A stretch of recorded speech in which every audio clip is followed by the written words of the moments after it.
ರಾಜ್ಯದಲ್ಲಿ ಬಾಣಂತಿಯರ ಸರಣಿ ಸಾವು ಮಾತ್ರ ಯಾಕೋ ನಿಲ್ಲೋ ಲಕ್ಷಣಗಳು ಕಾಣಿಸ್ತಾ ಇಲ್ಲ. ಅವಾಗ ಇದಕ್ಕೊಂದಿಷ್ಟು ಎಚ್ಚರಿಕೆಯನ್ನು ತೆಗೆದುಕೊಳ್ಳುವಂತ ಕೆಲಸಕ್ಕೆ ಬರ್ತಾರೆ ಸಚಿವರು. ತದನಂತರ ಯಾಕೆ ಹಿಂಗಾಗುತ್ತೆ ಅನ್ನೋ ಪ್ರಶ್ನೆಗಳಿಗೆ ಉತ್ತರ ಸಿಗೋದಿಲ್ಲ. ಕೆಲವೊಂದು ಸಂದರ್ಭದಲ್ಲಿ ವೈದ್ಯರು ಹೇಳ್ತಾರೆ ವೈಯಕ್ತಿಕವಾಗಿರುವಂತಹ ಸಮಸ್ಯೆಗಳಿರುತ್ತೆ, ವೈದ್ಯರ ನಿರ್ಲಕ್ಷ್ಯ ಅಲ್ಲ ಇದರಲ್ಲಿ ಅಂತ ಹೇಳ್ತಾರೆ. ಈಗ ಹಾಗೆ ಇನ್ನೊಂದು ಪ್ರಕರಣ ನಡೆದಿದೆ ಅಂತ ಈಗ ವೈದ್ಯರು ಸ್ಪಷ್ಟನೆಯನ್ನ ಕೊಡ್ತಾ ಇರೋದು.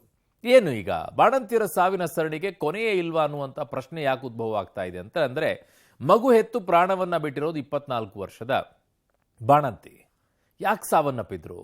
ಕೆಲವು ಕೇಸ್ಗಳು ಕಾಂಪ್ಲಿಕೇಟೆಡ್ ಆಗಿರುತ್ತೆ. ವಾಣಿವಿಲಾಸ ಆಸ್ಪತ್ರೆ ವೈದ್ಯರ ನಿರ್ಲಕ್ಷ್ಯ ಅಂತ ಈಗ ಆರೋಪವನ್ನ ಮಾಡ್ತಾರೆ. ಸಮಸ್ಯೆ ಏನು ಅಂತಂದ್ರೆ, ಗರ್ಭಿಣಿ ಆದಂಥ ಸಂದರ್ಭದಲ್ಲಿ ಬೇರೆ ಯಾರಿಗಾದರೂ ಡಾಕ್ಟರ್ಗಳಿಗೆ ಚೆಕ್ ಮಾಡಿಸ್ತಾ ಇರ್ತಾರೆ. ಹೆರಿಗೆ ಬರುವಂಥ ಸಂದರ್ಭದಲ್ಲಿ ಒಂದು ಯಾವ್ದಾದ್ರು ಆಸ್ಪತ್ರೆಗೆ ಬಂದು ದಾಖಲಾಗ್ಬಿಡ್ತಾರೆ. ಅವ್ರಿಗೆ ಹಿಂದೆ ಮುಂದೆ ಗೊತ್ತಿರೋದಿಲ್ಲ ಏನಾಗಿದೆ, ಅವ್ರ ಪರಿಸ್ಥಿತಿ ಏನು, ಅವ್ರ ಕಂಡೀಷನ್ಸ್ ಏನು. ಕಣ್ಣು ಬಿಡುವ ಮೊದಲೇ ಕಂದಮ್ಮ ಈಗ ತಬ್ಬಲಿ ಆಗೋಗ್ಬಿಟ್ಟಿದೆ. ಯಾಕೆ ಸಾವನ್ನಪ್ಪಿದ್ರು?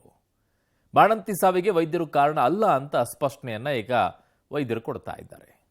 ಆಗಿದ್ದೇನು ಸ್ಟೋರಿ ನೋಡಿ. ಹುಟ್ಟುತ್ತಲೇ ತಾಯಿ ಇಲ್ಲದ ಕಂದಮ್ಮ ತಬ್ಬಲಿ, ವೈದ್ಯರ ನಿರ್ಲಕ್ಷ್ಯಕ್ಕೆ ಬಾಣಂತಿ ಸಾವು ಆರೋಪ. ವಾಣಿವಿಲಾಸ ಆಸ್ಪತ್ರೆ ವೈದ್ಯರ ವಿರುದ್ಧ ಆಕ್ರೋಶ. ರಾಜ್ಯದಲ್ಲಿ ಬಾಣಂತಿಯರ ಸಾವು ಮುಂದುವರೆದಿದೆ. ಬಾಣಂತಿಯರ ಸಾವಿನ ಪ್ರಕರಣಕ್ಕೆ ಕೊನೆ ಇಲ್ಲ ಎಂಬಂತಾಗಿದೆ.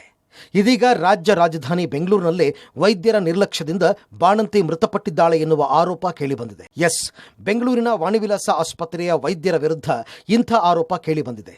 ಸ್ವಾತಿ ಎಂಬ 24 ವರ್ಷದ ಬಾಣಂತಿ ವೈದ್ಯರ ನಿರ್ಲಕ್ಷ್ಯಕ್ಕೆ ಬಲಿಯಾಗಿದ್ದಾರೆ ಅಂತ ಕುಟುಂಬಸ್ಥರು ಆರೋಪಿಸಿ ಆಸ್ಪತ್ರೆ ಮುಂದೆ ತಮ್ಮ ಆಕ್ರೋಶ ವ್ಯಕ್ತಪಡಿಸಿದರು. 13ನೇ ತಾರೀಕು ಹೆರಿಗೆಗಾಗಿ ಸ್ವಾತಿ ಆಸ್ಪತ್ರೆಗೆ ದಾಖಲಾಗಿದ್ದು, ಮೊದಲು ನಾರ್ಮಲ್ ಡೆಲಿವರಿ ಆಗುತ್ತೆ ಅಂತ ವೈದ್ಯರು ತಿಳಿಸಿದ್ದಾರೆ. ಆನಂತರ ಸಿಸೇರಿಯನ್ ಮಾಡಬೇಕು ಅಂತ ವೈದ್ಯರು ಹೇಳಿದ್ದಾರೆ. ಮಗು ಹುಟ್ಟಿದ ನಂತರ ಹೊಟ್ಟೆ ಊದ್ಕೊಂಡಿದೆ, ಗ್ಯಾಸ್ ಸಮಸ್ಯೆ ಅಂತ ಹೇಳಿ ವಾಕ್ ಮಾಡಿದ್ರೆ ಸರಿ ಹೋಗುತ್ತೆ ಅಂತ ಹೇಳಿದ್ರಂತೆ. 3 ಸಲ ಸ್ಕ್ಯಾನ್ ಮಾಡಿ ಮತ್ತೊಂದು ಆಪರೇಷನ್ ಮಾಡಿದ್ದಾರೆ. ಇಷ್ಟೆಲ್ಲ ಆದಮೇಲೆ ನನ್ನ ಪತ್ನಿ ನಿನ್ನೆ ಸಂಜೆ ಮೃತಪಟ್ಟಿದ್ದಾಳೆ ಅಂತ ಪತಿ ಕಿಡಿಕಾರಿದ್ದಾನೆ. 13ನೇ ತಾರೀಕು ಭಾನುವಾರ ಅಡ್ಮಿಟ್ ಮಾಡಿದ್ವಿ. ಒಂದು ಬೆಡ್ ಅಲ್ಲಿ ಸರ್ ಪ್ರೆಗ್ನೆನ್ಸಿ ಇಬ್ಬರು ಮಾಡ್ಕೊಬೇಕಂದ್ರೆ ನೀವು ಯಾವ ತರ ಅರ್ಥ ಮಾಡ್ಕೊಬೇಕು.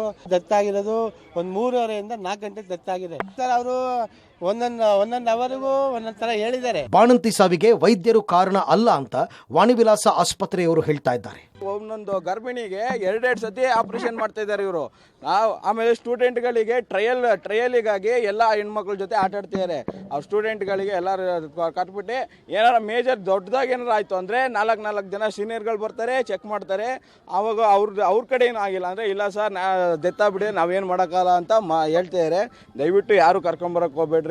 ಪೇಷಂಟ್ ಸ್ವಾತಿ ಅಂತ 24 ವರ್ಷದ ಯುವತಿ. ಅವರು 13ನೇ ತಾರೀಕು ಮಧ್ಯಾಹ್ನ ಅಡ್ಮಿಟ್ ಆಗಿದ್ದಾರೆ. ಪೇಷಂಟ್ಗೆ ಇನ್ಫೆಕ್ಷನ್ ಕಂಟ್ರೋಲ್ ಆಗದೆ ಅವರು ನಿನ್ನೆ ರಾತ್ರಿ 7 ಗಂಟೆಗೆ ಅವರು ಎಕ್ಸ್ಪೈರ್ ಆಗಿದ್ದಾರೆ. ಇದು ತುಂಬಾ ರೇರ್ ಆಗಿರೋ ಕಂಡೀಷನ್. ಏನಂದ್ರೆ ಆಪರೇಷನ್ ಆದ್ಮೇಲೆ 3ನೇ ದಿವಸದಿಂದ 5ನೇ ದಿವಸ ಇದು ಕಾಣಿಸ್ಕೊಳ್ಳುತ್ತೆ. ಇದು ಯಾರಿಗೆ ಬರುತ್ತೆ ಏನು ಅಂತ, ಇದು ಆಪರೇಷನ್ ಸಮಸ್ಯೆಯಿಂದ ಅಲ್ಲ. ಒಟ್ಟಲ್ಲಿ ಕಣ್ಣು ಬಿಡುವ ಮೊದಲೇ ಕಂದಮ್ಮ ತಾಯಿಯನ್ನ ಕಳ್ಕೊಂಡು ಅನಾಥವಾಗಿದ್ರೆ ಬಾಳಿ ಬದುಕಬೇಕಾಗಿದ್ದ 24 ವರ್ಷದ ಸ್ವಾತಿ ಸಾವನ್ನಪ್ಪಿರೋದು ಅನ್ಯಾಯವೇ ಸರಿ. Maruthi Belluru, public TV, Bengaluru.